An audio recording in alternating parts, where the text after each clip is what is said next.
안녕하십니까. 양따시교 국어. 오늘은 3단원 문법 언어와 국어의 세계 소단원 1 언어의 본질과 기능에 대해서 한번 공부해 보도록 하겠습니다. 열쇠말 핵심어는 언어, 본질, 기능이 되겠죠. 그럼 언어의 본질부터 살펴보도록 하겠습니다. 본질이라고 하면 본디부터 근본적으로 가지고 있는 언어 자체의 성질이나 모습을 이야기한다고 할 수 있겠죠. 여러 가지가 있겠지만 크게 5가지 자의성, 사회성, 역사성, 규칙성, 창조성에 대해서 정리해 보도록 하겠습니다. 첫 번째, 언어의 자의성이 되겠습니다. 그림을 보면 가운데 있는 사과나무의 열매를요, 미국에서는 애플, 일본에서는 링고, 중국에서는 핑거, 독일에서는 아펠, 우리 한국에서는 사과라고 발음을 하죠. 이처럼 의미는 하나지만 그 의미를 표현하는 각 나라의 말소리가 다른 것을 우리가 살펴볼 수 있습니다. 이것처럼 언어의 의미와 말소리가 필연적으로 결합된 것이 아니라 이 결합은 우연히, 그죠? 의미와 말소리의 결합은 우연히 그렇게 결정된 것, 이것을 언어의 자의성이라고 한다라는 거 기억하기를 바랍니다. 좀 더 보충한다면 언어의 자의성, 이것은요, 일정한 그 의미, 내용을 일정한 말소리 형식으로 나타낼 때, 그 내용이 소리로 나타낼 때 의미와 말소리 사이에는 필연적 관계가 없다라, 필연적이지 않고 자의적이고 임의적이고 우연히 형성된 것이다 라는 것이 바로 자의성입니다. 그죠? 제멋대로 자의적, 제멋대로 우연히, 그죠? 결합된 것이 바로 언어의 자의성이다, 이렇게 정리해 볼 수 있습니다. 예를 들면 이거 뭐예요? 예, 추위나 더위, 비바람 따위를 막고 그 속에 들어가 살기 위해 지은 건물, 이것이 내용이죠. 공통된 내용이에요. 그죠? 하지만 이러한 내용이 프랑스에서는 매종이라는 소리로, 중국에서는 자, 우리 한국에서는 집, 미국에서는 하우스라는 소리로 이렇게 연결되어 있다는 것이죠. 이러한 연결들이 우연히 자의적으로 필연적이지 않게 되어 있는 것, 이게 바로 언어의 첫 번째 본질, 자의성에 대한 설명이 되겠습니다. 언어의 본질 두 번째는 언어의 사회성입니다. 자, 다음 문장에서 속속이 가리키는 본래의 단어가 무엇인지 우리는 쉽게 맞춰볼 수 있습니다. 속속은 산에서 살고요. 벗속속, 은행속속, 소속속, 삼속속 등은 속속의 종류고요. 저는 속속으로 만든 의자가 좋습니다. 그렇죠. 여기에 들어갈 수 있는 거 우리는 쉽게 나무다라는 것을 알 수 있습니다. 그렇죠? 나무는 주로 산에 살고요. 벚나무, 은행나무, 소나무, 참나무, 나무 의자가 좋습니다. 이렇게 될 수 있겠죠. 그 다음에 두 번째 활동을 보면 한 남자가 어째서 침대를 사진으로 부르면 안 되냐, 이렇게 이야기를 하죠. 그죠? 그리고 이 사람은요, 침대를 사진을 부르고요, 의자를 시계로 부르기도 하고요, 책상을 양탄자로 막 마음대로 불러요. 자, 그러면 앞으로 이 남자에게는 어떤 일이 일어나겠어요? 예, 아마 다른 사람들과의 의사소통에서 문제가 생겨서 결국은 사회에서 고립되고 말 것이다 라는 것을 쉽게 알 수 있죠. 의사소통이 안 되는 것이죠. 왜? 바로 언어라는 것은 혼자 자기 마음대로 바꿀 수 있는 것이 아니라 사회적인 약속이기 때문인 것이죠. 시계를 시계라고 이야기하자라고 사회적인 약속을 했는데 이 사람이 시계를 자기 마음대로 밥이라고 부른다면 의사소통이 될 수 없는 것이죠.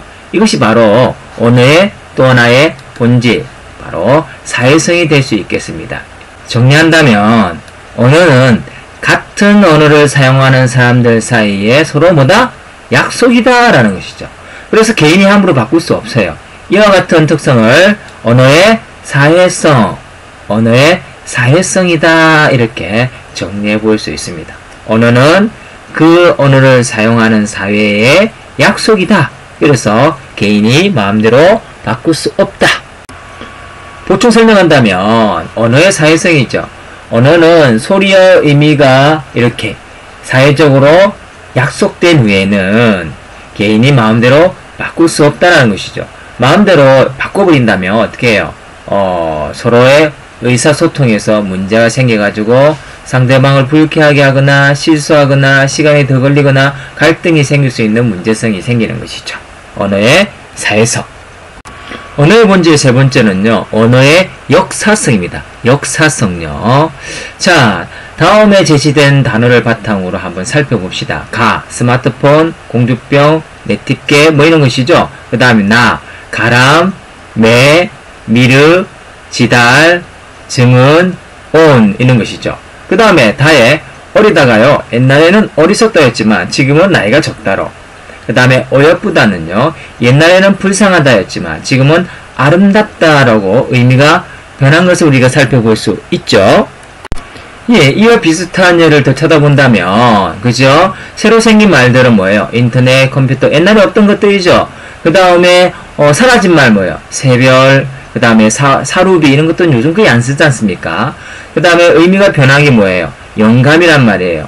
물론 요즘은 이게 어떤 의미로 써요? 남자, 노인으로 쓰이잖아요. 하지만 옛날에는 굉장히 높은 벼슬을 지낸 사람을 가리킬 때 영감이라고 했잖아요. 근데 그런 벼슬들이 없어지니까 원래 의미는 없어지고, 예, 다른 의미로 변한 것을 또 살펴볼 수 있습니다.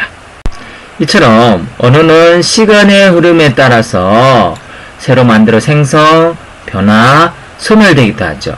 이러한 언어의 특성을 언어의 역사성이라고 이야기하죠. 왜 시간의 변화를 역사라 했냐면 짧은 시간이 아니라 오랜 시간 동안에 언어가 변하거든요. 그래서 역사성 이렇게 이야기를 합니다.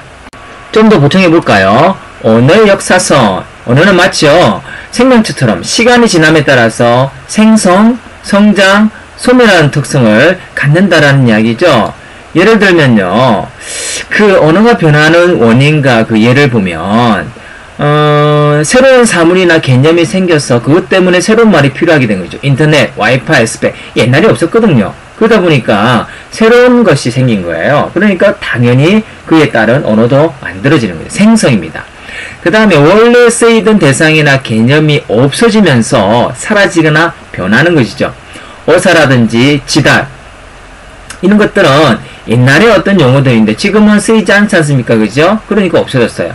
그 다음에 영감이나 지각 같은 경우 앞에서 이야기했죠? 높은 벼슬을 이야기하는 것인데 그런 벼슬이 없어졌죠. 그러다 보니까 나이가 많은 남자 또는 지갑도요. 원래는 진짜 뭐예요? 한지, 우리 한국의 종이잖아요. 지갑, 종이로 만든 거였어요. 그런데 지금은 어떻게 해요? 종이로 만든 것보다는 가죽이나 천으로 만든 제품이죠. 이렇게 의미가 변하는 경우도 있다는 이야기죠. 그 다음에 시간의 흐름에 따라서 또 소리나 의미가 변하지요.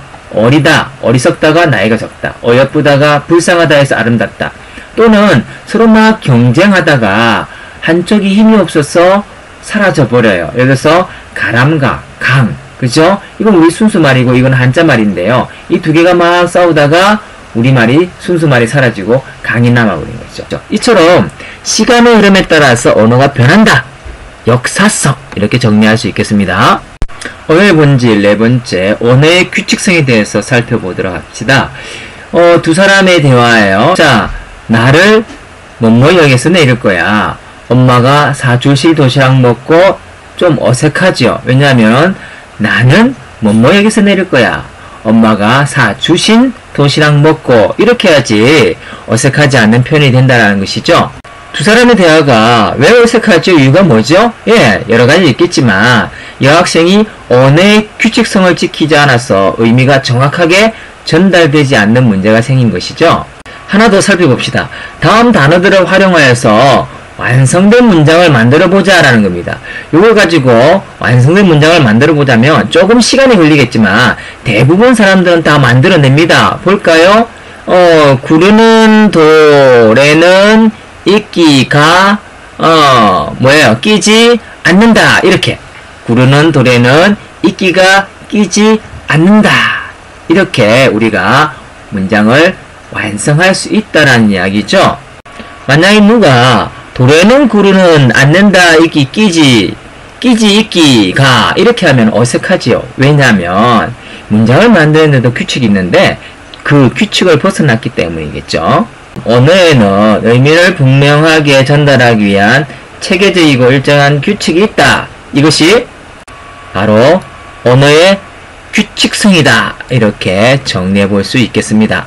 보충한다면 언어의 규칙성, 언어를 올바로 사용하기 위해서는 여러 가지 규칙이 존재하고 이러한 규칙을 우리는 뭐야? 넓은 의미로 문법이다. 이렇게 이야기한다는 것이죠. 그래서 이렇게 쓰는 것은 맞지만 하늘과 맑다 하면은 틀린다는 이야기죠.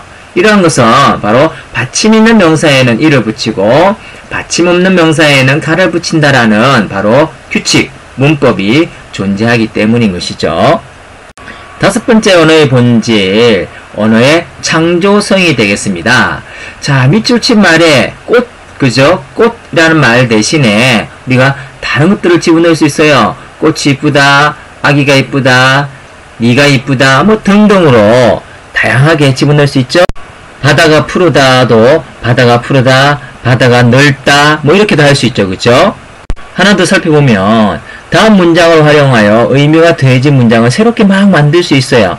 아기가 웃는다. 이걸요. 예쁜 아기가 활짝 웃는다. 또는 작고 예쁜 아기가 매우 활짝 웃는다. 이렇게 문장을 막 새롭게 확장시킬 수 있죠. 이처럼 언어는 이미 있는 지식을 바탕으로 새로운 단어나 문장을 어떻게 무한히 만들어 사용할 수 있다라는 것이죠. 이와 같은 언어의 특성을 언어의 창조성이다. 이렇게 정리할 수 있겠습니다. 정리하면 언어는 상황에 따라서 무한하게 많은 말을 만들어낼 수 있을 뿐만 아니라요. 전에 했던 들었던 것들을 막 이렇게 조합해서 엄청나게 새로운 것들을 창조해낼 수 있다는 것이죠. 이것이 인간과 동물의 어떤 차이점이기도 한데요. 언어의 본질적인 특성 하나, 언어의 창조성 이렇게 정리할 수 있겠습니다.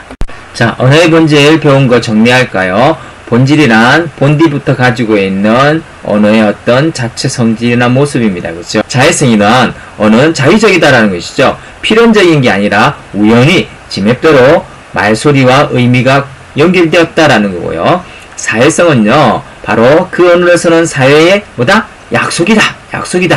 그 다음 역사성은요, 역사, 시간에 따라서 변한다. 변한다. 핵심이고요. 규칙성은요, 어때요? 체계적이고 규칙이 있다. 규칙이 있다. 창조성은요, 무한히 새롭게 만들어서 창조될 수 있다. 언어란 이것이 바로 언어의 본질 5가지로 정리할 수 있겠습니다.